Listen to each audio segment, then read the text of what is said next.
Naila 22 tahun mahasiswi akhir, lembut, ceria, berhijab, asli Surabaya.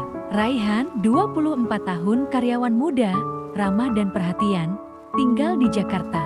Bandara internasional suasana ramai, banyak orang terburu-buru dengan koper masing-masing. Di dunia yang terasa besar dan asing, terkadang cinta hadir lewat pertemuan sederhana, tanpa rencana, tanpa aba-aba, hanya sebuah kebetulan, atau mungkin takdir. Bandara kedatangan. Nala mendorong koper besarnya sambil melihat sekeliling, agak bingung mencari arah keluar. Dia baru pertama kali ke Jakarta sendiri. Suasana hiruk pikuk. Suara pengumuman bergema di latar belakang. Naila dalam hati, gelisah. Aduh, di mana ya pintu keluarnya? Jemputanku juga belum kasih kabar. Karena gugup, Naila tidak sadar kakinya menyenggol koper orang lain. Koper itu hampir jatuh.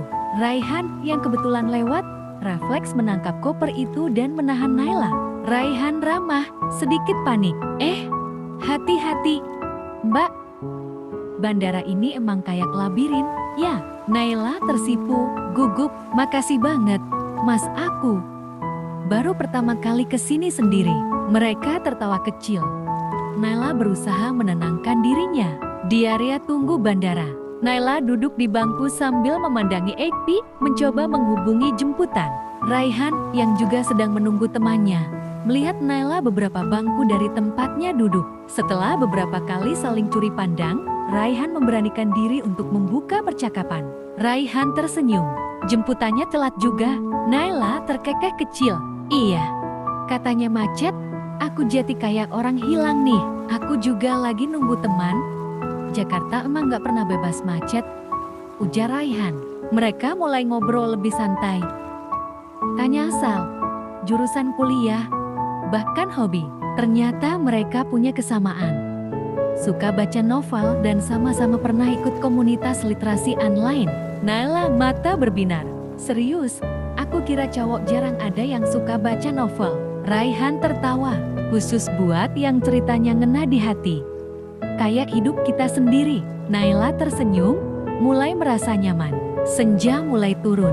Suasana di bandara mulai lebih sepi. Teman Raihan mengabari lewat chat kalau jemputannya akan datang lebih dulu. Raihan tampak sedikit bimbang, enggan meninggalkan Naila sendirian. Kayaknya jemputanku sebentar lagi datang, ucap Raihan. Naila tersenyum sopan. Oh iya, gak apa-apa, Mas. Aku juga bentar lagi kayaknya dijemput. Namun sebelum pergi, Raihan mengumpulkan keberanian. Kalau Naila gak keberatan, kita bisa tetap ngobrol lewat chat mungkin. Biar pertemuan di bandara ini gak cuma numpang lewat, ucap Raihan dengan rasa berani. Naila terdiam sejenak. Menatap Raihan ada rasa hangat yang tiba-tiba muncul. Naila tersenyum malu. Boleh kok. Mereka bertukar nomor Ekpi. Raihan sempat mencatat nama kontak Naila dengan tambahan emoji bunga di sampingnya. Detail kecil ini kelihatan di layar. Mobil jemputan Raihan tiba. Ia melambaikan tangan kecil ke arah Naila sebelum pergi. Naila membalas lambaian itu, lalu duduk lagi sambil menggenggam Ekpinya erat-erat. Ia tersenyum kecil sambil melihat chat pertama yang dikirim Raihan. Tiba-tiba Raihan chat di Ekpi Naila. Semoga perjalanan Naila menyenangkan ya.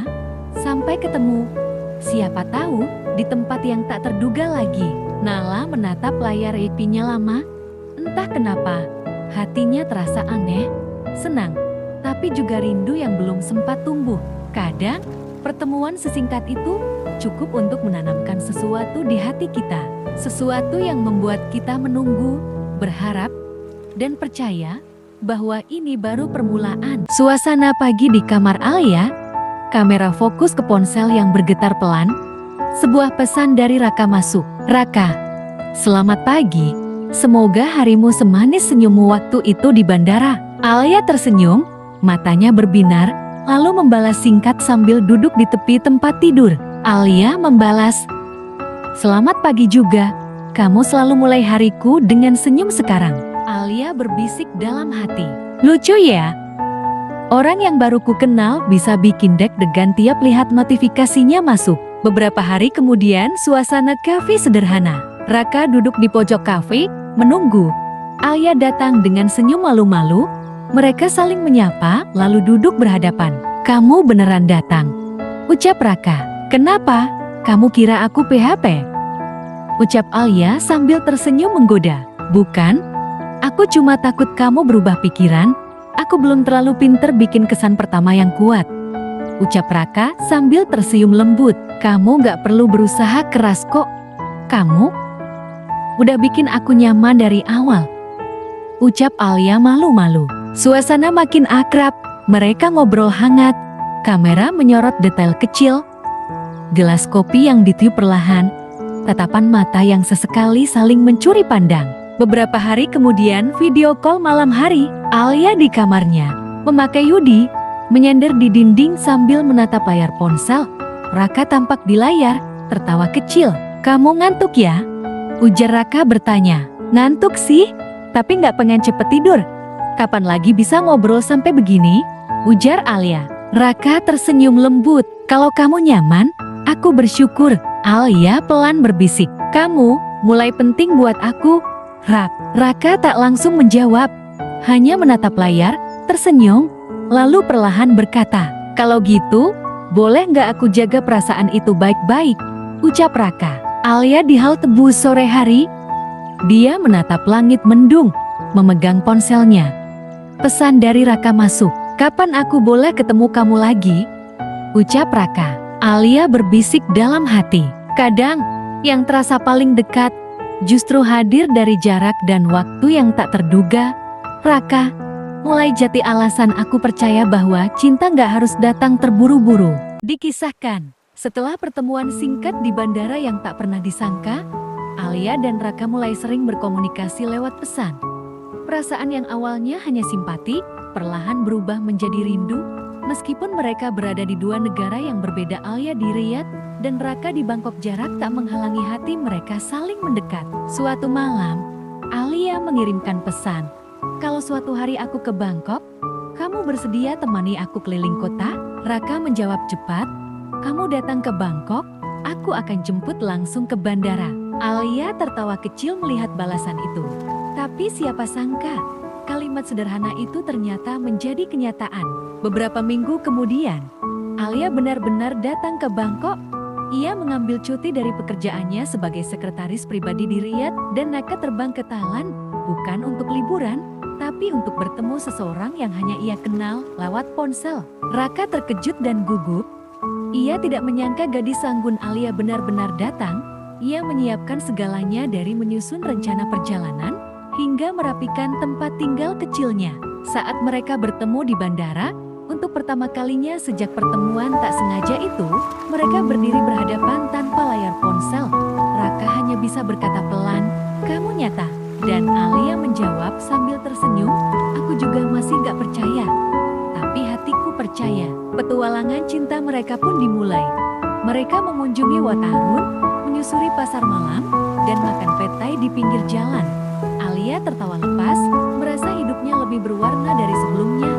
Sementara Raka, yang dulu hanya seorang kuli bangunan biasa, merasa seolah menemukan makna baru dalam hidupnya. Namun, dalam bayang-bayang kebahagiaan itu, muncul tantangan. Alia hanya bisa tinggal selama seminggu. Dan ayahnya di Riyadh sama sekali tidak tahu kemana putrinya pergi. Akankah cinta mereka cukup kuat melawan jarak, waktu, dan restu orang tua?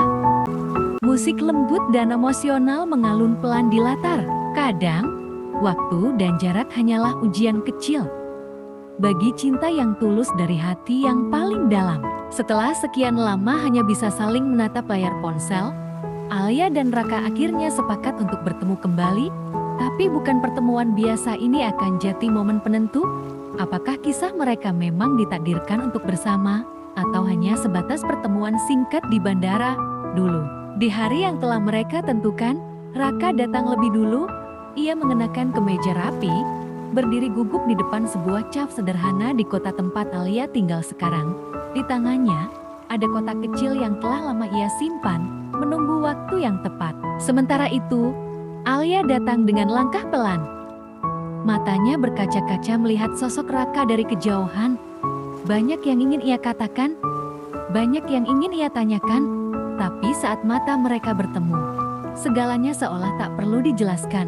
Senyum itu sudah cukup menjawab semuanya. "Alia," kata Raka pelan, sambil berdiri dari kursinya. "Terima kasih, sudah datang." Alia mengangguk, matanya masih berkaca-kaca. "Aku nggak pernah lupa. Dari hari pertama di bandara, sampai detik ini, aku cuma ingin tahu, apa kamu masih punya perasaan yang sama?" Raka tersenyum, lalu mengambil kotak kecil dari sakunya. Perlahan, ia membuka dan menunjukkan cincin sederhana, tapi penuh makna. "Aku nggak janji hidup kita akan selalu mudah, tapi aku janji, aku akan selalu ada. Kalau kamu masih percaya sama cinta ini, maukah kamu menikah denganku?" Alia tak bisa berkata apa-apa. Air matanya jatuh, dan ia mengangguk pelan. Hari itu bukan sekadar reuni. Itu adalah awal dari kehidupan baru yang mereka mulai, bukan dari bandara, tapi dari cinta yang tumbuh tulus dan terus diperjuangkan. Musik beralih menjadi haru dan penuh harapan.